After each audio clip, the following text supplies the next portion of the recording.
Howdy folks, hope you're all having a good one, and welcome back to World of Warships with Rear Admiral Jingles, and we have two battles for you today.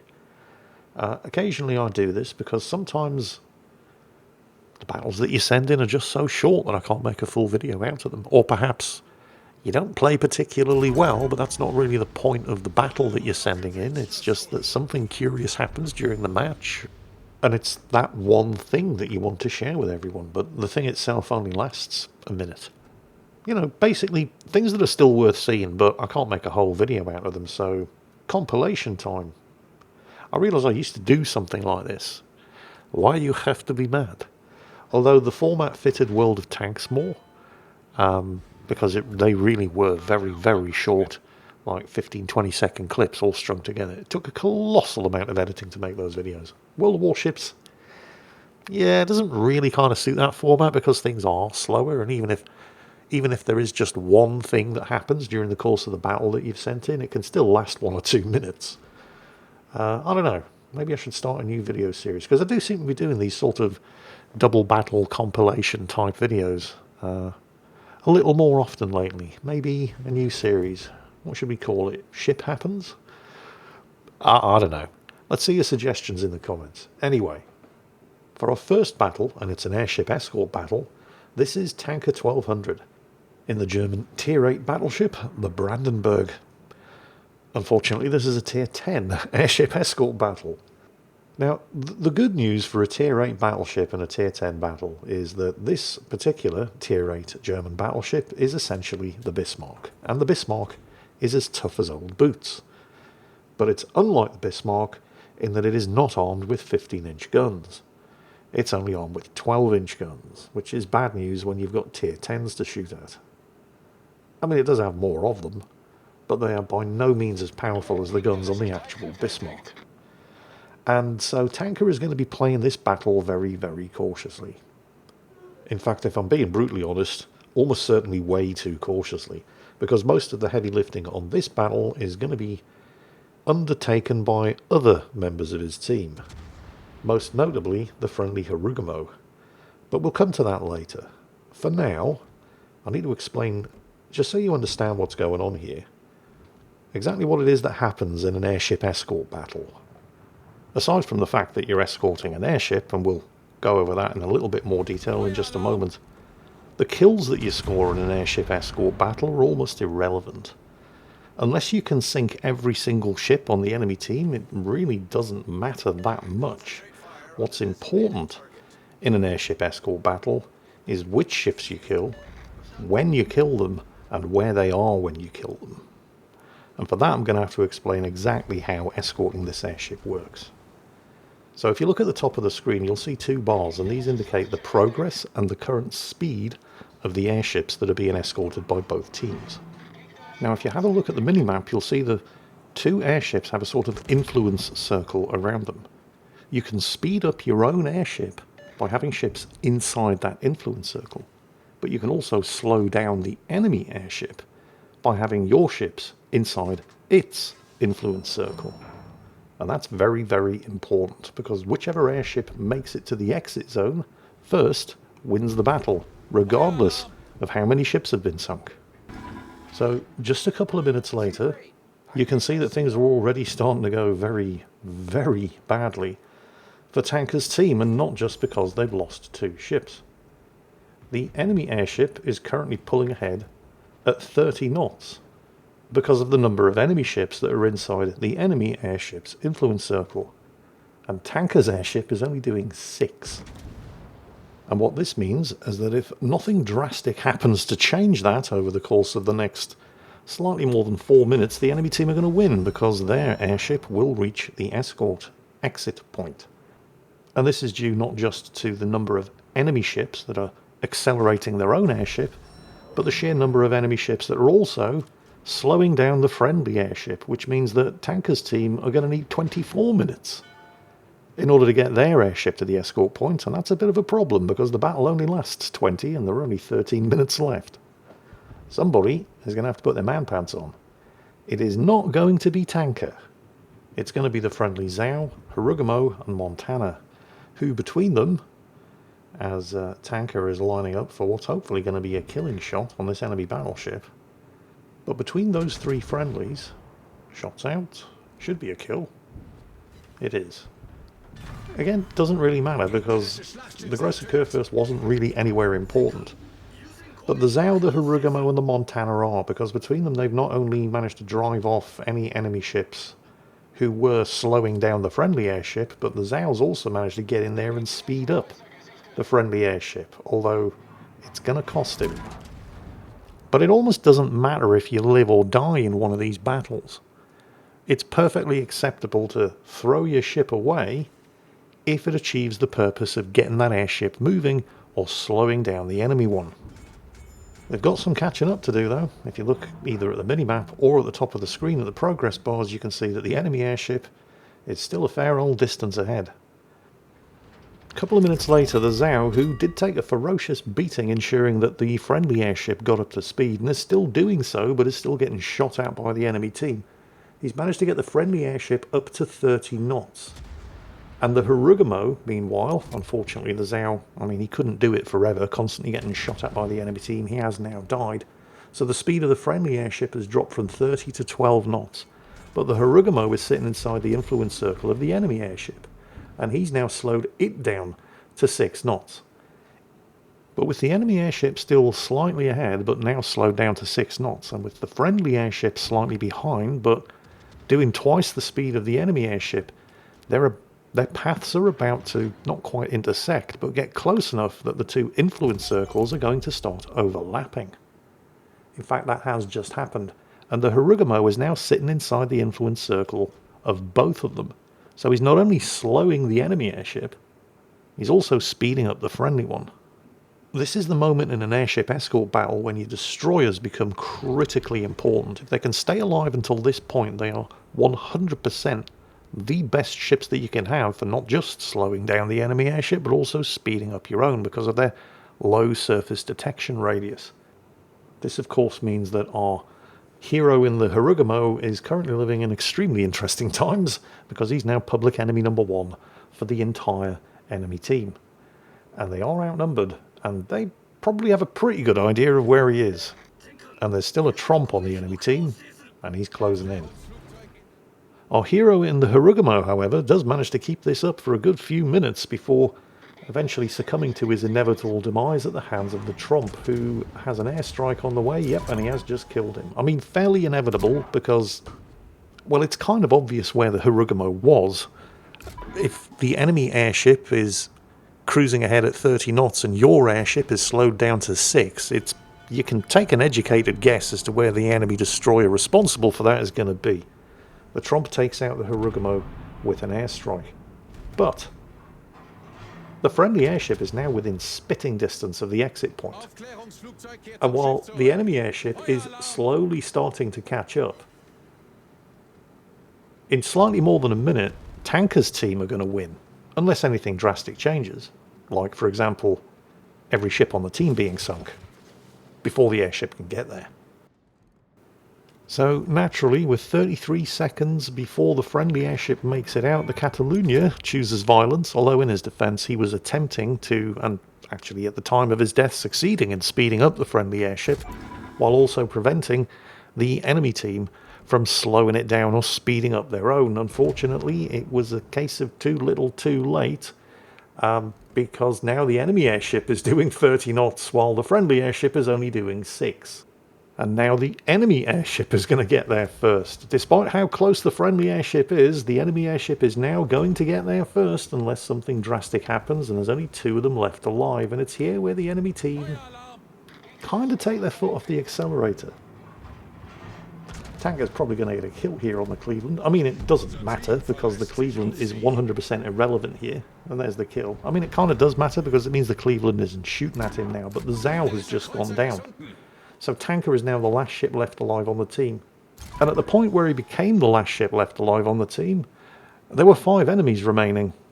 It's also the point where the enemy team left their airship to come chasing after him and kill him. Slowing down their own airship with 14 seconds to go before it won, and allowing Tanker's airship to actually just creep ahead and nose over the finish line seconds before the enemy airship, which means that Tanker just got himself a solo warrior. Almost entirely by accident. I mean, with the best will in the world here, you'd still have to say that Tanker was almost entirely irrelevant to the successful outcome of that battle. And yet, technically, he's the one who won and got himself a solo warrior award into the bargain. I mean, Tanker admitted as much himself. He wasn't trying to toot his own horn here, but it was an amusing result. Commiserations, by the way, to the Harugamo. I mean, congratulations, you won, and the team would absolutely have lost if the Harugamo hadn't been where he was, when he was, doing what he was. But his position on the scoreboard, just ahead of Tanker here, definitely does not reflect the importance that he had to the result of that battle. Yeah, what are you going to do? Well, anyway, moving on to today's second offering, and it's definitely going to be more exciting, and we're also not going to be seeing somebody getting one of the most rare and prestigious awards in the game entirely by accident. Bubba 6740 here, in the German Tier 9 battlecruiser the Prinz Ruprecht in this Domination battle on the Okinawa map, is definitely going to have to put some effort in. This is one of those how the hell am I still alive battles. We've all seen them. We've all had them happen to us. Sometimes you end up not alive. But sometimes you do. And you're left shaking your head in amazement and bewilderment at exactly what kind of circumstances conspired to allow you to survive what just happened. And that's what's going to happen to Bubba in this particular battle. So he's in the Prinz Ruprecht. He's top tier. And the Prinz Ruprecht is a good ship.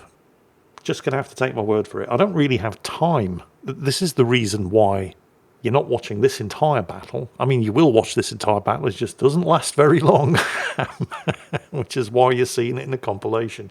And honestly, I don't really have the time to go into the detail of what it is that makes the Prinz Ruprecht as good a ship as it is.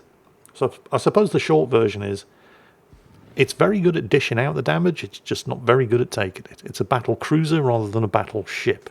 It's extremely powerful, it's very heavily armed, it's got great secondaries, but it absolutely does not like getting shot at.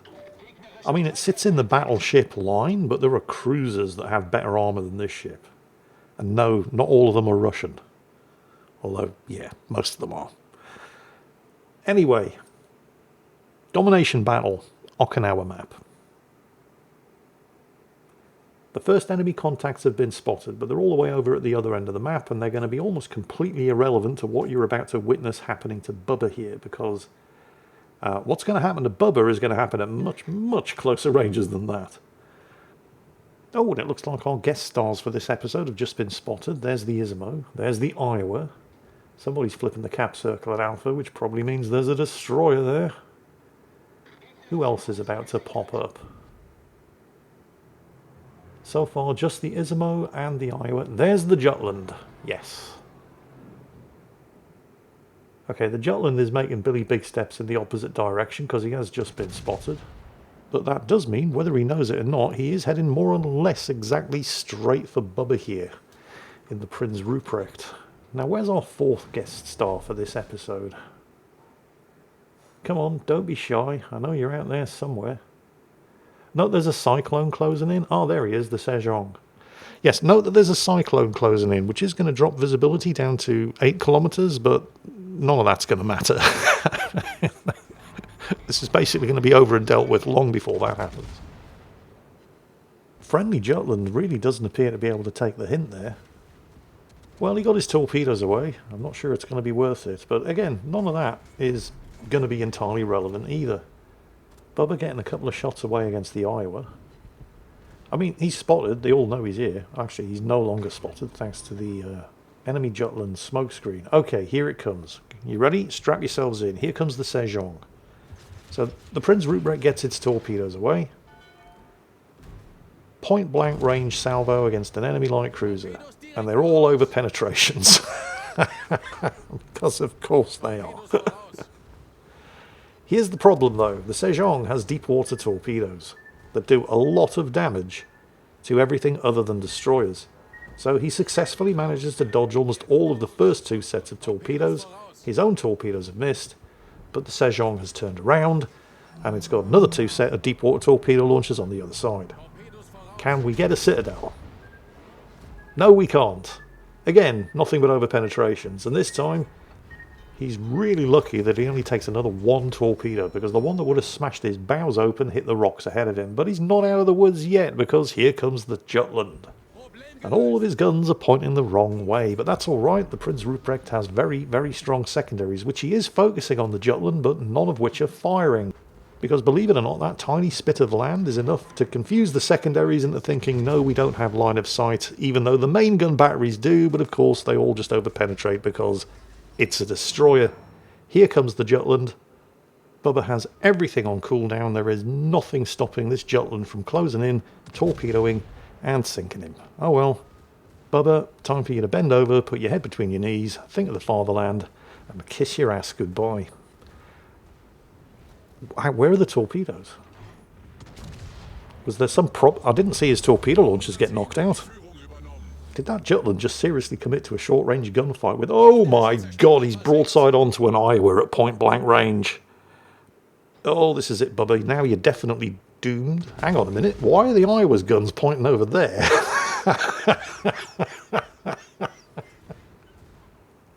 Really? Yes, really.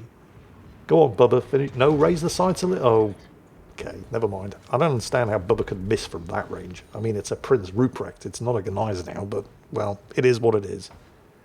But there's no... I mean... Oh, now the Iowa realises that there's a battle cruiser.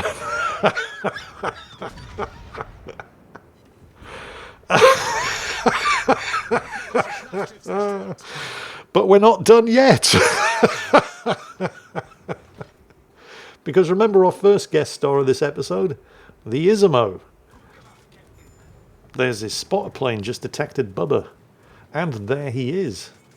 A full health Izumo with a 40,000 hit point advantage over Bubba. And armed with 16-inch armor piercing shells that can smack right through the bow armor of this ship. Not something that he can do to it. The thing about the Izumo, though, all of its guns are located in the front. It's a bit like the Admiral-class British battleships, like the Nelson, for example.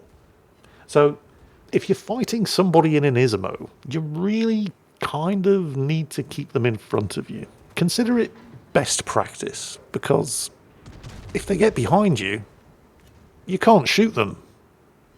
So you probably really shouldn't be steaming full speed ahead against a fast battlecruiser, especially a fast battlecruiser that has torpedoes that it can launch. Oh dear. Oh dear, oh dear, oh dear.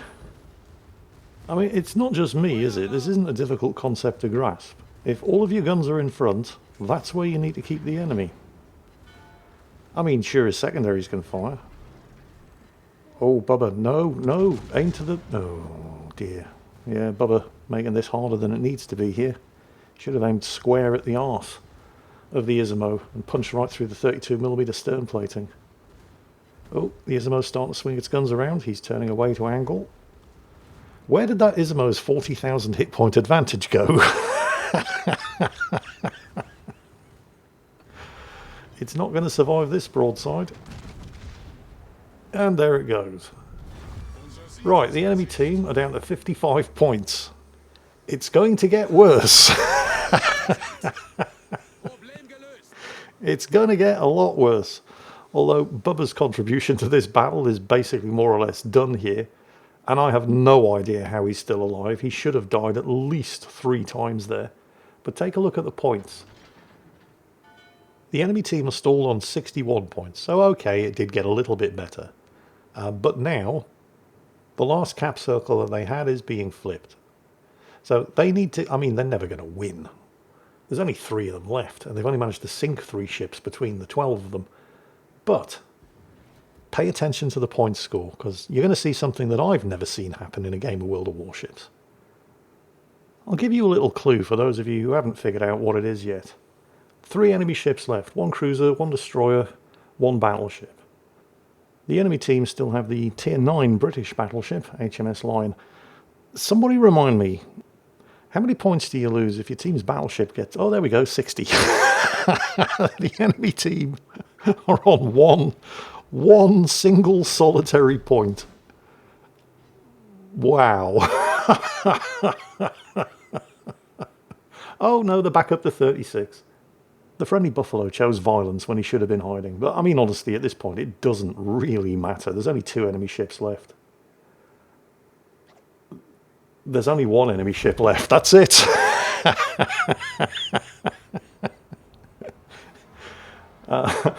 Wow. And no, I have no idea how Bubba is still alive. Or how he got a high... Well, he got the high caliber thanks to the Iowa and the Isabeau, who really should have known better. But due to... Wow, look at that. 2,300 base experience.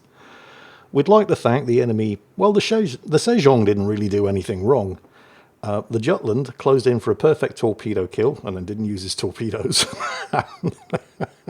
And the Iowa and the Isabeau, I've no idea what they were thinking, but it definitely wasn't let's win this game. So Bubba, just as surprised as the rest of us that he actually survived that battle, and top scoring player on the team to boot. So congratulations and well done, and I hope you've enjoyed both of today's offerings, because that is it for today. Let me know in the comments if we're going to make a series of these kind of videos, what should we call them? Personally, I'm going with Ship Happens, but well, let's hear your suggestions. In the meantime, as always, take care, and I'll catch you next time.